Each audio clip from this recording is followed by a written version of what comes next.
Guys, ayan yung tinrabaho namin dito. Nabuo kami ng pyramid.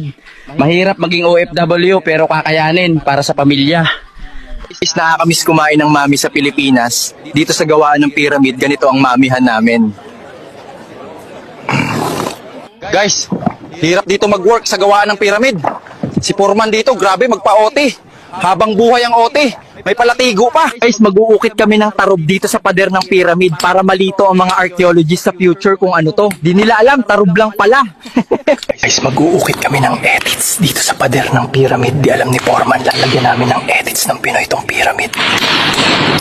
Sa mga nagtatanong anong cobra namin dito pag pagod na kami, eto guys, dito kapag pagod ka na, papakagat ka na lang sa cobra para umikli na yung lifetime contract mo, di ka mapagod. Grabe ka kasi magpa-OT por eh, nanlalatigo ka pa, kaya ka tuloy minamalas. O ayan, insekto overload. Guys, tumatakas kami sa gawaan ng pyramid.